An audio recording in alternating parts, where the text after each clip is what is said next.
Hello दोस्तों, मैं हरिओम मालव आप सभी का स्वागत करता हूं हमारे YouTube channel Hariom 02 digital classes में। आज हम पढ़ेंगे विज्ञान कक्षा 8 पाठ 4 दहन और ज्वाला के अभ्यास प्रश्नोत्तर। तो स्टार्ट करते हैं आज की वीडियो। पहला प्रश्न हमको दे रखा है, दहन की परिस्थिति की सूची बनाइए कि किन परिस्थितियों में दहन होता है, इसकी हमें सूची बनानी है। तो लिखते हैं इस प्रश्न का उत्तर। दहन के लिए ईंधन, वायु, ऊष्मा आवश्यक है, जिसमें ऑक्सीजन की सही मात्रा में आपूर्ति आवश्यक है, जो हमारी परिस्थिति सूची होगी। दूसरा प्रश्न हमको दे रखा है, 21 स्थानों की पूर्ति करिए। 4 21 स्थान दे रखे हैं, इनकी हमें पूर्ति करनी है, सही शब्द लिखना है। तो हमको क भाग दे रखा है, लकड़ी और कोयला जलने से वायु का रिक्तिस्थान होता है। तो लकड़ी और कोयला जलने से वायु का प्रदूषण होता है, रिक्तिस्थान की जगह आएगा प्रदूषण। ख भाग है, घरों में काम आने वाला एक द्रव ईंधन है। क्या है? घरों में काम आने वाला एक द्रव ईंधन एलपीजी है, रिक्तिस्थान की जगह आएगा एलपीजी। घ भाग है, जलना प्रारंभ होने से पहले ईंधन को उसके रिक्तिस्थान तक गर्म करना आवश्यक है। तो जलना प्रारंभ होने से पहले ईंधन को उसके ज्वलन ताप तक गर्म करना आवश्यक है। घ भाग है, तेल द्वारा उत्पन्न आग को रिक्तिस्थान द्वारा नियंत्रित नहीं किया जा सकता। तो तेल द्वारा उत्पन्न आग को पानी द्वारा नियंत्रित नहीं किया जा सकता, रिक्तिस्थान की जगह आएगा पानी। बढ़ते हैं प्रश्न 3 की ओर। प्रश्न 3 हमको दे रखा है, समझाइए कि मोटर वाहनों में सीएनजी के उपयोग से हमारे शहरों का प्रदूषण किस प्रकार कम हुआ है। जो हम अभी मोटर वाहनों में सीएनजी उपयोग में ला रहे हैं, उससे शहरों का प्रदूषण किस प्रकार कम हुआ है, इसके बारे में हमको लिखना है। तो लिखते हैं, मोटर वाहनों में ईंधन के रूप में डीजल और पेट्रोल का स्थान अब सीएनजी ले रही है, क्योंकि सीएनजी सल्फर और नाइट्रोजन के ऑक्साइडों का उत्पादन अल्प मात्रा में करती है। पेट्रोल जलने के दौरान बिना जले कार्बन कण छोड़ते हैं, जो दमा जैसे श्वास रोग उत्पन्न करते हैं, जबकि सीएनजी इस प्रकार के कोई कण नहीं छोड़ती। अतः सीएनजी एक अधिक स्वच्छ ईंधन है। प्रश्न 4 हमको दे रखा है, ईंधन के रूप में एलपीजी और लकड़ी की तुलना करो। हमें एलपीजी और लकड़ी में क्या अंतर है ये लिखने हैं। तो इसके लिए करते हैं हम डिवाइडेशन। एक तरफ लिखते हैं हम एलपीजी, दूसरी तरफ लिखते हैं हम लकड़ी। तो लिखते हैं पहला पॉइंट, एलपीजी में इसका उसमें मान बहुत अधिक मतलब बहुत ऊंचा होता है। लकड़ी में लिखते हैं इसका उसमें मान एलपीजी की तुलना में कम होता है। एलपीजी में ही सेकंड पॉइंट लिखेंगे, एलपीजी का ज्वलनांक कम होता है, इसलिए इसे जलाने के लिए अधिक ऊर्जा व्यय नहीं करनी पड़ती। लकड़ी में दूसरा पॉइंट लिखते हैं, लकड़ी का ज्वलनांक बहुत अधिक होता है, इसलिए इसे जलाने के लिए पहले अधिक ऊर्जा व्यय करनी पड़ती है। एलपीजी का तीसरा पॉइंट है, यह बिना धुआं किए जलती है, जिससे प्रदूषण नहीं होता। जैसी बात है, ये स्वच्छ ईंधन है तो बिना धुआं किए ही जलेगी। लकड़ी में लिखते हैं ये धुएं के साथ जलती है, जिससे वायु प्रदूषण होता है। हमने देखा भी है कि लकड़ी जलती है तब धुआं उठता है। बढ़ते हैं आगे। एलपीजी का फोर्थ पॉइंट है, इसके जलने पर कोई विषैली गैस उत्पन्न नहीं होती। लकड़ी का में ही चौथा पॉइंट है, लकड़ी के जलने पर CO2 तथा कम वायु में कार्बन मोनोऑक्साइड मतलब CO गैस उत्पन्न होती है। एलपीजी में पांचवा पॉइंट हम लिखते हैं, इसको आसानी से भंडारित किया जा सकता है क्योंकि ये लिक्विड फॉर्म में होती है और गैस फॉर्म में भी होती है। लकड़ी में लिखते हैं 5 पॉइंट। ठोस और भारी होने के कारण इसे भंडारित नहीं किया जा सकता। एलपीजी का छठा और लास्ट पॉइंट लिखते हैं, इसको जलाने पर अवशेष नहीं बचता। लकड़ी में लिखते हैं, इसको जलाने पर राख जैसे अवशेष बचते हैं। तो ये हमारे इन दोनों में विभेद हो गए। प्रश्न 5 हमको दे रखा है, कारण बताइए कि इनके क्या कारण हैं। कब भाग है इसमें, विद्युत उपकरण से संबंध आग पर नियंत्रण पाने हेतु जल का उपयोग नहीं किया जा सकता। तो इसका हमें कारण लिखना है। लिखते हैं उत्तर, विद्युत उपकरणों से संबंधित आग पर नियंत्रण पाने के लिए पानी का इस्तेमाल नहीं किया जा सकता क्योंकि पानी विद्युत का बहुत अच्छा सुचालक है और जब पानी किसी नग्न लाइव तार पर गिराया जाएगा तो पानी फेंकने वाले व्यक्ति को बहुत अधिक तेज विद्युत का झटका लग सकता है जिससे उसकी मृत्यु भी हो सकती है। तो इस कारण से हम विद्युत उपकरण से संबंधित आग पर नियंत्रण पाने हेतु जल का उपयोग नहीं कर सकते।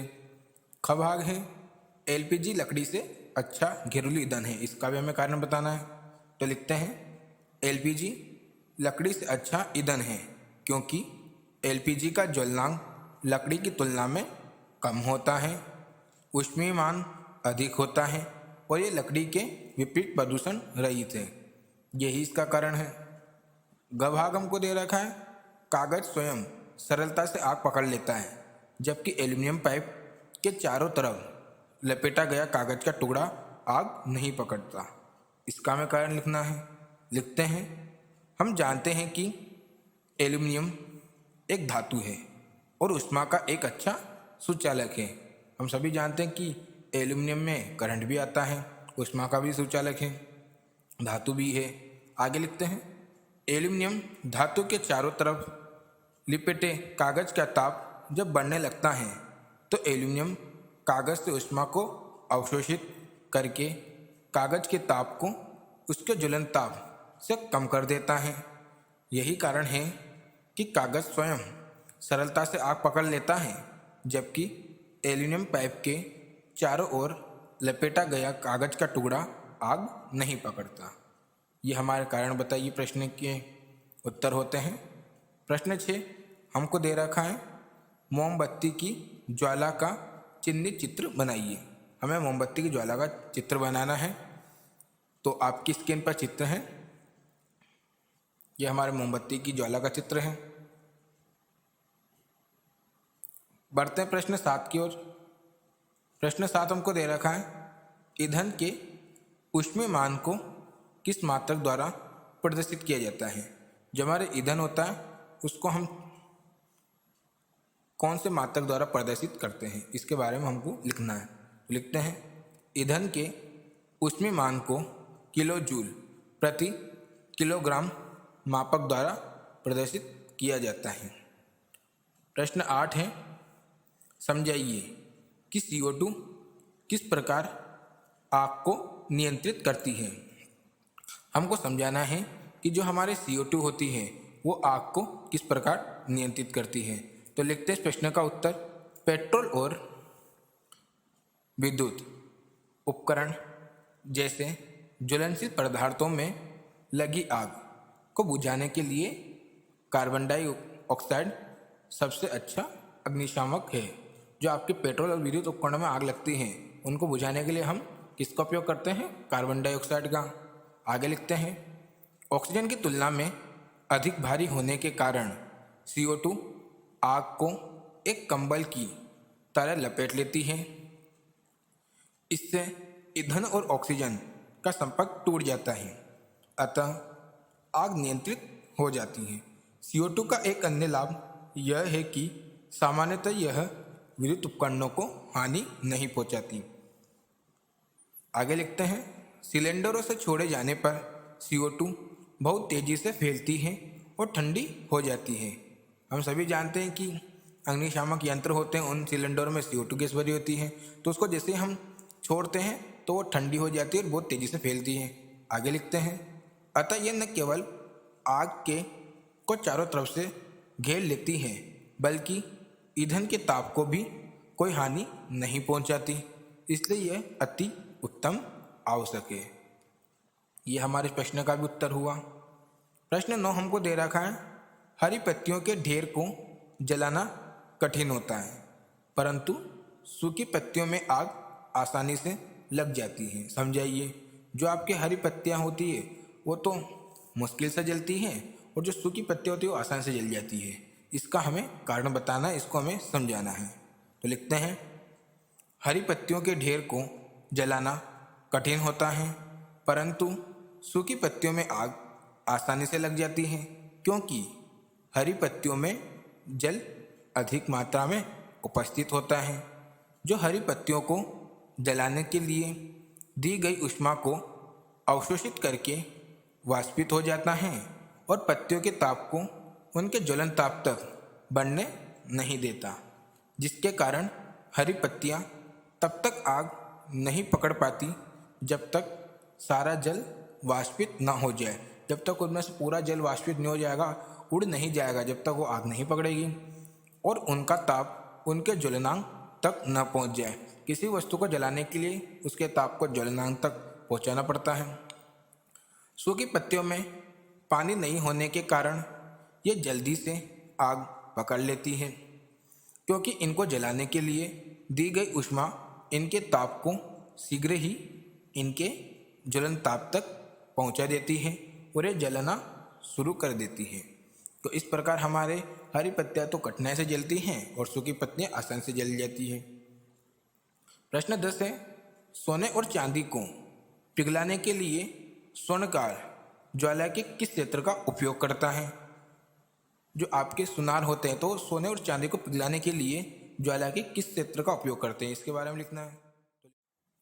तो लिखते हैं इस प्रश्न का उत्तर, सोने और चांदी को पिघलाने के लिए सुनार ज्वाला की नीली लौ वाले अदीप्त क्षेत्र अर्थात ज्वाला के सबसे बाहरी भाग का इस्तेमाल करते हैं क्योंकि ज्वाला का ये क्षेत्र सबसे गर्म होता है और सोना एवं चांदी जैसे धातुओं का गलनांक भी बहुत अधिक होता है। मतलब ये भी सोना और चांदी जैसी धातुएं भी बहुत देर में जलती हैं, इसलिए इन्हें पिघलाने के लिए अधिक ऊष्मा की आवश्यकता होती है।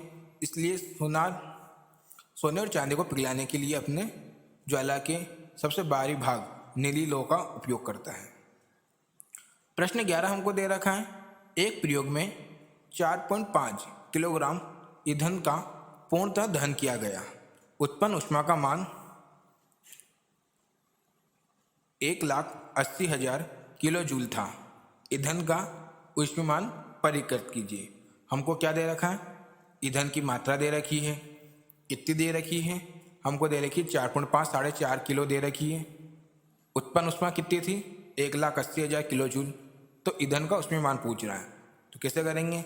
उत्तर में लिखेंगे ईंधन की मात्रा 4.5 किलोग्राम, उत्पन्न ऊष्मा 1,80,000 किलो जूल। तो ईंधन का ऊष्मीमान में क्या करेंगे?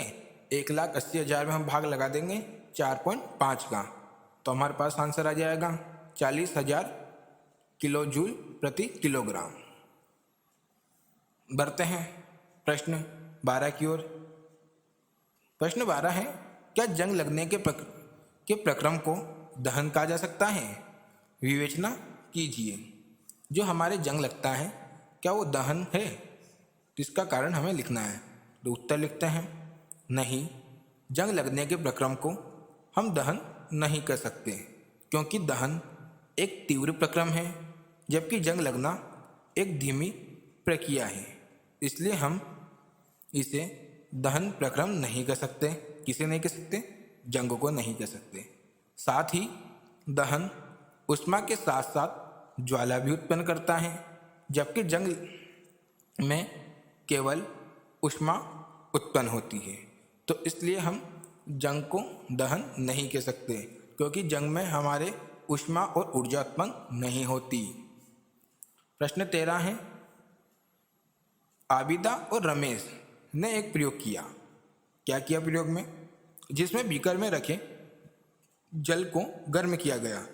आबिदा ने बीकर को मोमबत्ती ज्वाला के पीले भाग के पास रखा। रमेश ने बीकर को ज्वाला के सबसे बाहरी भाग के पास रखा। आबिदा ने बीकर को कहाँ रखा? ज्वाला के पीले भाग की ओर, और रमेश ने बीकर को ज्वाला के बाहरी भाग के पास रखा। तो हमको बताना है किसका पानी कम समय में गर्म हो जाएगा। तो लिखते हैं उत्तर। रमेश के बीकर का पानी जल्दी गर्म होगा क्योंकि उसने बीकर को ज्वाला के सबसे बाहरी भाग पर रखा है, जो कि ज्वाला का सबसे गर्म हिस्सा होता है। जबकि आबिदा ने उसे ज्वाला के पीले भाग के पास रखा, जो नीली ज्वाला से कम गर्म होता है। अतः रमेश के बीकर का पानी आबिदा के बीकर के पानी से जल्दी गर्म होगा। धन्यवाद। ये हमारे दहन और ज्वाला के अभ्यास प्रश्नोत्तर खत्म होते हैं। वीडियो पसंद आए तो लाइक करें।